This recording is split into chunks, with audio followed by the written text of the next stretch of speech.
Good morning. This is Daily Hebrew Declarations with Daniel Jedediah Cook, and I'm reading the declaration for today, May the 7th, 2021. The three Hebrew letters we're honoring today are Pei, Zion, and Shin. Along with those three living letters, we're also honoring the spirit of counsel, the spirit of wisdom, and the spirit of might. The declaration today reads this: As we speak from our throne rooms, let us honor the letter Pei. As we do, our words will be released from the depths to the greater depths. The seated, crowned man representing glorified sons who ascend and descend to reign and bring Yahweh's justice to the earth and to the cosmos, the world to come. Today's declaration really brings another perspective to what we've been talking about over the last 5 or 6, 7 days. And that's talking about the pay. Because when we look at the place of who we are as sons, and we look at the place that Yahweh has made us kings and priests, then we must realize that the words that we speak have weight. Now, I know you've heard me say that a lot here lately, but I know for me it has been a great it has just been a great part of what I know that Yahweh has been speaking to me. And as a result, it's kept me relatively quiet. I want to make sure that I think about and I'm meditating on and looking to the Father and saying, am I speaking what you are speaking?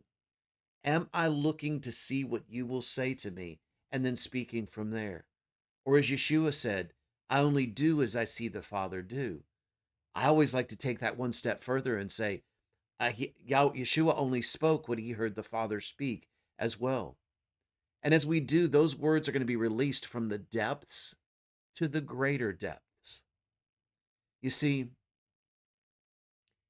when Yahweh spoke creation into existence, he did so by his word.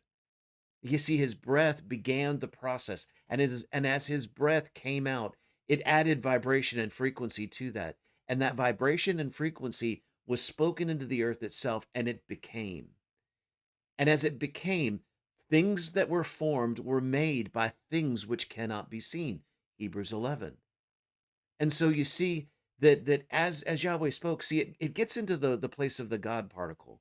I don't know if any of you have ever heard of the God particle or the Higgs boson particle. I've talked about it a little bit on previous podcasts, but to me, it's an explanation that really makes sense to me, and I'm convinced of this one aspect of the Higgs boson particle. One thing that science says is that when the Higgs boson particle, or when Yahweh spoke, or when creation happened, as they like to say it. We know it was when Yahweh spoke. But when creation began, that the moment that the Big Bang occurred, that instantaneously the Higgs boson field was in place across the expanse of all eternity, at least as far as they can understand it, by the theoretical physicists that are looking at that. And to me, it makes sense because even Job talks about and says to Job himself, when Yahweh is talking to Job, he says, where were you when I laid the foundations of the earth?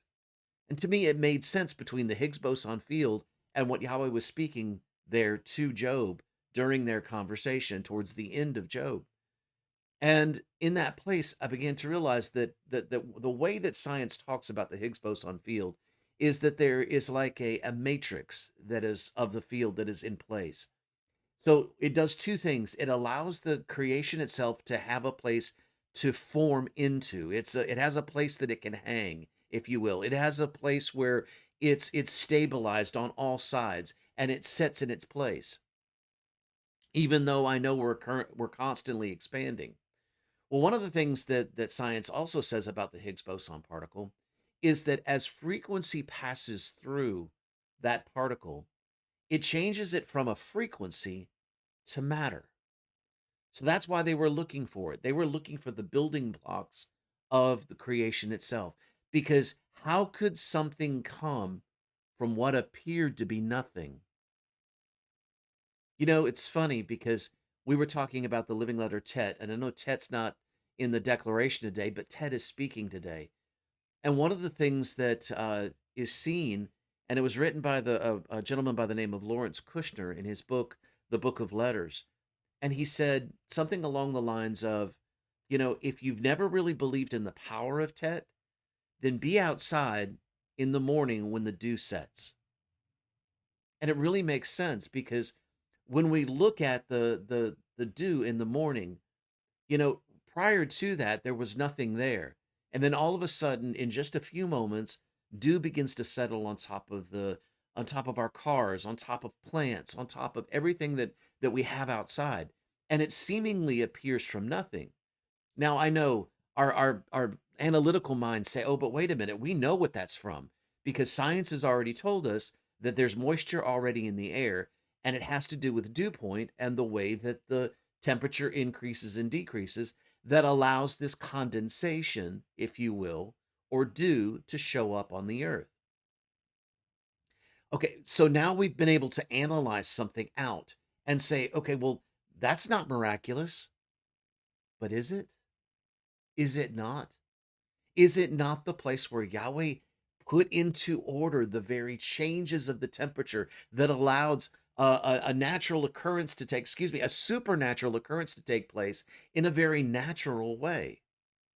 So you see, in this place of where Ted is speaking, it's speaking of the same thing that we're talking about when we talk about our speaking place, our pay, the ability of our mouth to be able to speak.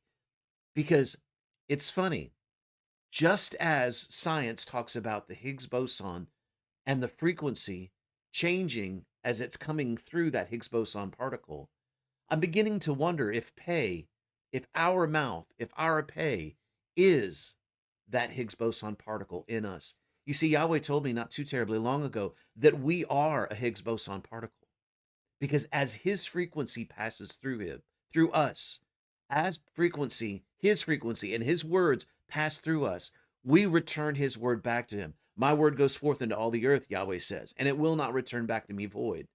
It will accomplish all that I have set it out to accomplish and for the purpose that I have set it out. So you see, our part in this is the returning of the word back to him.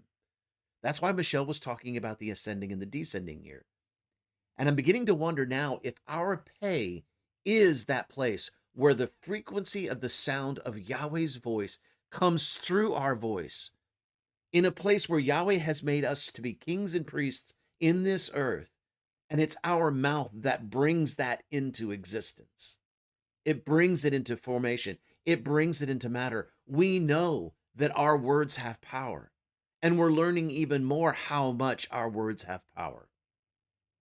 You see, now from that place and from that speaking place of pay, we stand as a Zion.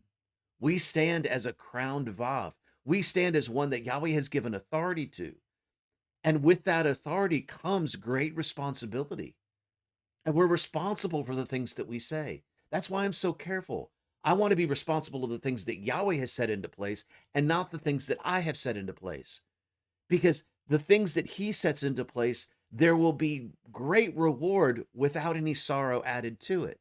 The things that I put into place, well, I may have to take care of in the midst of that. And there may be a struggle and striving in the middle of that. And it really came to the realization of how much my words can begin to form and begin to do because of the authority that Yahweh has given me. You see, this is the core of Shin as well. Because in Shin, Shin begins to talk about an action word. See, the moment that we stand and we begin to speak something, and we've been given the authority, Shin means tooth and fire. For those of you that may wonder about some of the more literal meanings of Shin and say, "Oh, I know what Shin means, tooth and fire." Well, let's think about that for just a moment, because teeth have the ability to chew up our food and goes into our body and it turns into energy. Fire has the ability to boil water. We take that steam, we put it to a turbine, and now we have the ability to create energy. Both create energy as we look through them. Now, there are much more depths to Shin than just this. But for me, it began to make sense because I realized that Shin was not only tooth and fire, it was an action word. When I look at the Yod Shin Vav Ayin, Yeshua, the allspark of creation, of the fire of Almighty Yahweh, the fire of the action of Almighty Yahweh brought Yeshua into the earth, and he connected that to the revelation of who we really are in him. That to me is just one of many definitions of the word and of the name Yeshua. Now, if you honor the Yod He Shin Vav He, that is not a proper Hebrew way of saying it, but I honor that. And in that place, I also see the Yod He, where Yahweh begins to speak, the Vav He, where we return our word back to him. And both of them have the fire of Almighty Yahweh burning in the middle, that of Yeshua in the earth.